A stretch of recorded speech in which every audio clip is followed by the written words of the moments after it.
Blackstone Audiobooks presents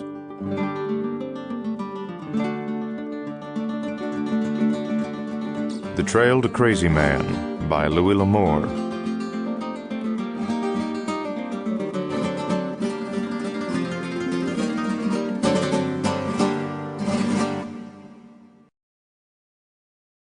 Chapter 1. In the dark, odorous forecastle, a big man with wide shoulders sat at a scarred mess table, his feet spread to brace himself against the roll of the ship. A brass hurricane lantern, its light turned low, swung from a beam overhead, and in the vague light the big man studied a worn and sweat-stained chart.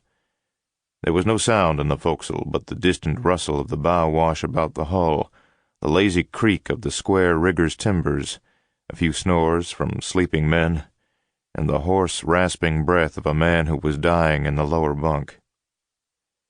The big man who bent over the chart wore a slip-over jersey with alternate red and white stripes, a broad leather belt with a brass buckle, and coarse jeans.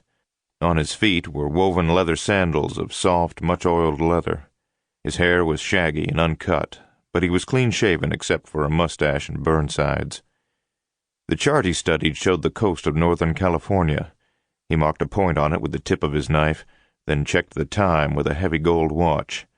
After a swift calculation, he folded the chart and replaced it in an oilskin packet with other papers, and tucked the packet under his jersey above his belt. Rising, he stood for an instant, canting to the roll of the ship, staring down at the white-haired man in the lower bunk. There was that about the big man to make him stand out in any crowd. He was a man born to command, not only because of his splendid physique and the strength of his character, but because of his personality. He knelt beside the bunk and touched the dying man's wrist.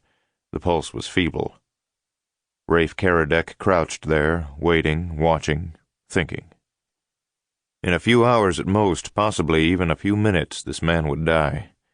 In the long year at sea, his health had broken down under forced labor and constant beatings, and this last one had broken him up internally. When Charles Rodney was dead, he, Rafe Keredec, would do what he must. The ship rolled slightly, and the older man sighed, and his lids opened suddenly.